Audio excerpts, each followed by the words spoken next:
Illustrations can make or break your book success.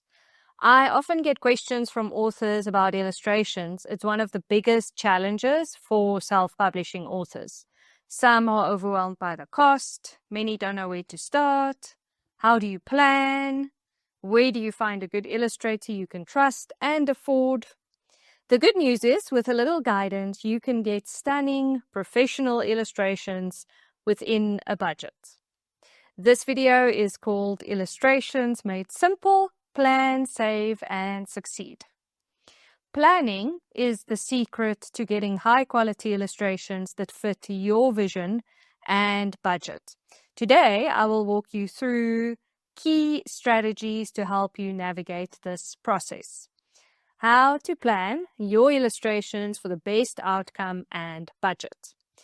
What affects illustration costs? Firstly, several factors influence the cost of illustrating your picture book.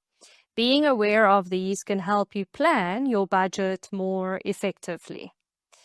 First, the illustrator you hire. Rates vary widely depending on the illustrator's experience, reputation, and location. Established illustrators or those represented by agencies tend to charge more, while emerging talent might be more affordable. The illustration style. The style you choose isn't just about personal preference, it also impacts cost. Detailed, realistic styles typically cost more than simpler, minimalistic styles due to the time required to create them. The layout.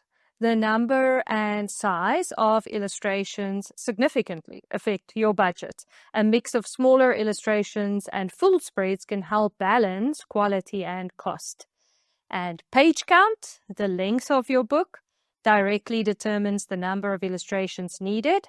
A standard 32-page picture book typically requires around 14 illustrations, but longer books with more pages will require additional artwork, increasing the cost. You can play around with these factors to help you achieve beautiful illustrations that fit your vision and budget. Types of illustrations. First, you should understand the types of illustrations you can include in your book. Here's a quick explanation of the different types of illustrations. Spot illustrations. Small standalone images without a background, often used to highlight a single object or character. These are great for adding visual interest without taking up much space. Half-page illustrations, illustrations that fill half of a page. These usually have a simple background and provide more detail than a spot illustration, but leave room for text on the same page. Full-page illustrations, illustrations that fill an entire page from edge to edge with full background and more detail.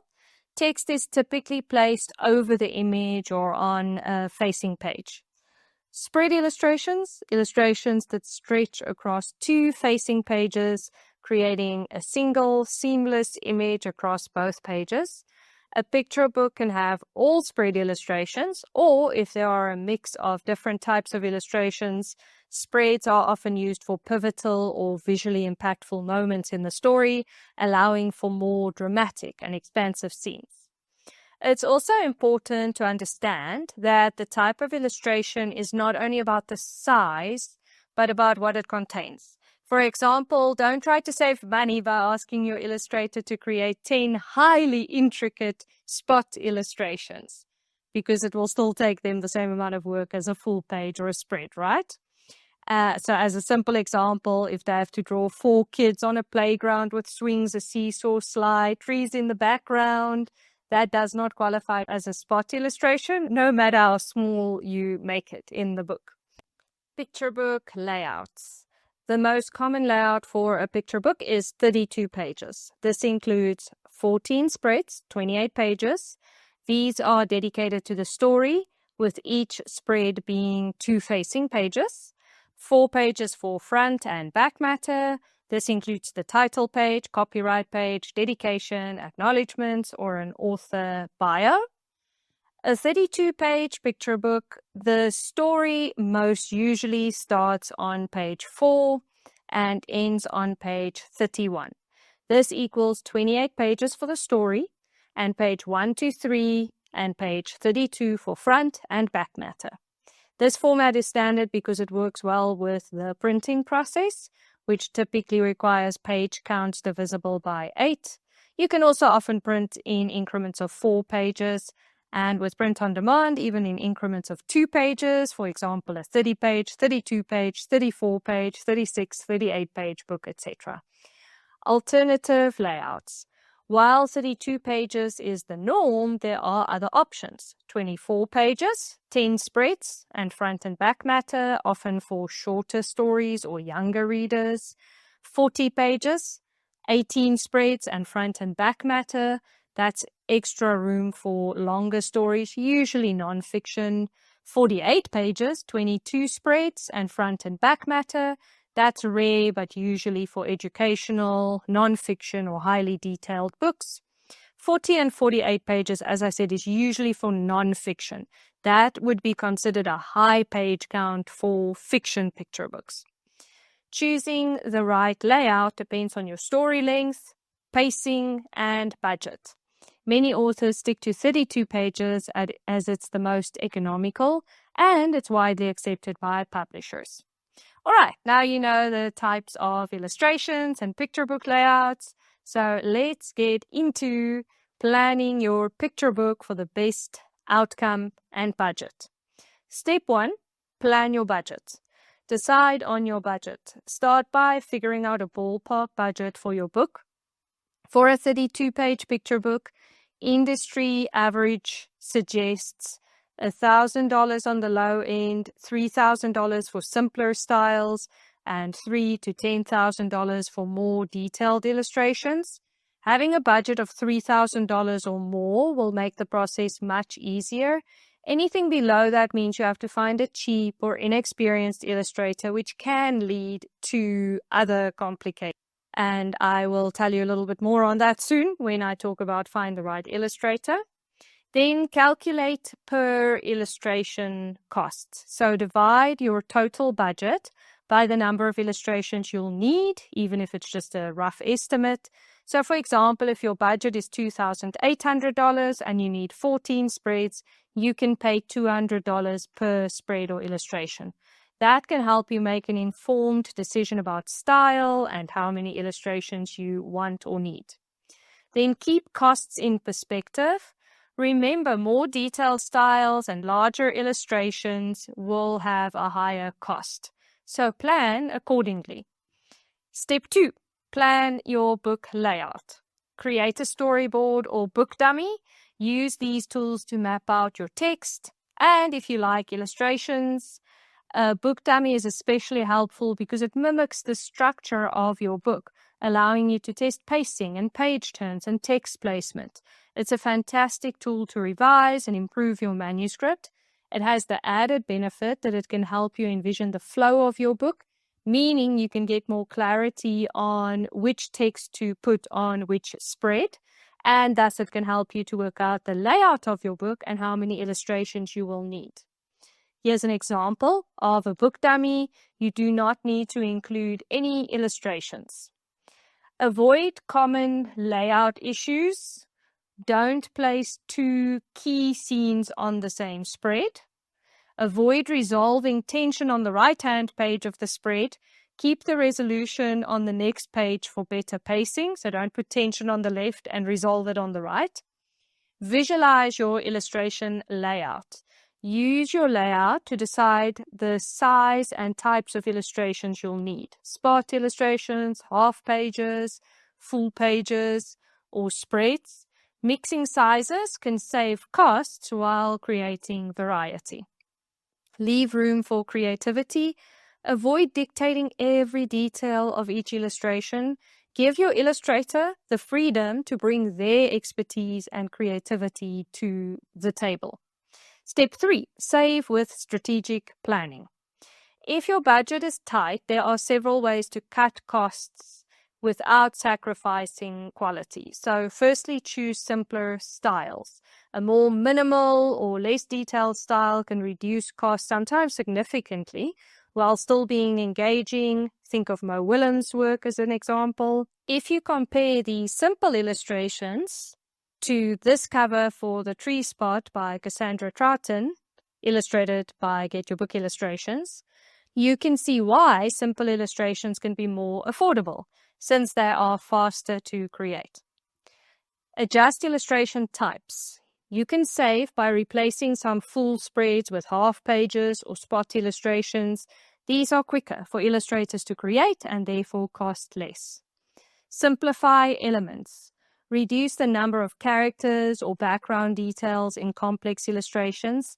For example, a single character with a simple background is more affordable than a detailed crowd scene and can sometimes be just as powerful or more powerful. Combine scenes. Look at your book dummy to see if any pages can be combined, reducing the total number of illustrations.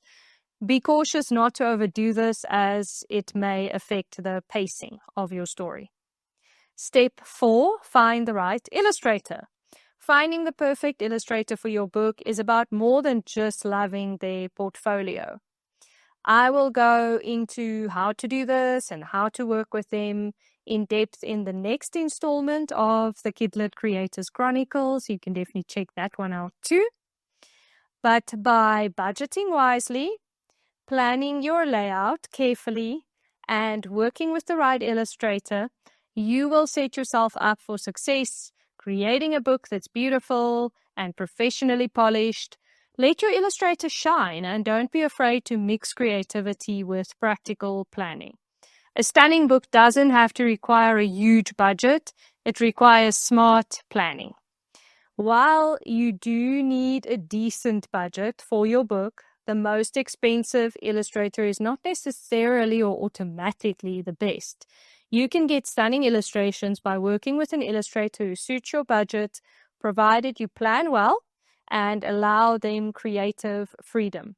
Some of the simplest illustration styles are timeless classics, proving that simplicity can be just as captivating. Also, many authors assume that every page of their picture book needs to be covered in elaborate full-page illustrations, but simpler layouts like spot or half-page illustrations can be just as engaging, if not more, when it's done right. Smart planning, like mixing illustration types, simplifying complex scenes, and working with emerging illustrators, can achieve the same stunning results without breaking the bank. Budget-friendly doesn't mean low quality. It means you are very intentional with your choices. Some real-life examples. So when Kristen Pileski approached me for Get Your Book Illustrations to illustrate her beautiful story, Just Like You, we needed to work out a layout that would work with her budget. We worked out a combination of spread illustrations, full-page illustrations, half-page illustrations, and spot illustrations. We were a bit lucky in that her story happens to be in the Arctic, and the white snow could easily and perfectly fade into a white empty space for text. But truthfully, this can be done with any story in any setting. We were also able to offset the whiter spreads with a few colorful illustrations. By including a few spreads and full-page illustrations, a book can still feel lush and wonderful even with numerous spot and half-page illustrations. This interior spread of Just Like You, showing a spot illustration on the left and a half-page illustration on the right, and this interior spread of Just Like You, showing a full-page illustration on the left and a half-page illustration on the right, shows you how this mix can work. Another excellent example is the Awesome Animals series by Kelly Tills. She came to Get Your Book Illustrations for simple illustrations, and then she designed the books herself, and they look amazing. I only recommend this though if you're really pro at designing, but you can still follow her lead in terms of the simplicity of her books. So, as you can see, there are ways to create an amazing book within your budget. Over to you. If you're looking for beautiful illustrations or help with your book and cover design, or if you are feeling stuck, you can check out the resources at getyourbookillustrations.com, and you can also schedule a free consultation if you want to talk it through. I will put the link down below. If you have any questions, I'd be happy to hear from you. Drop them in the comments. Planning your illustrations can feel overwhelming, but with the right information and a clear plan, it becomes manageable. And honestly, it can even definitely be fun. Remember, you want to publish a book that makes you proud for years to come. The right illustrations will make your book unforgettable. Thanks for watching.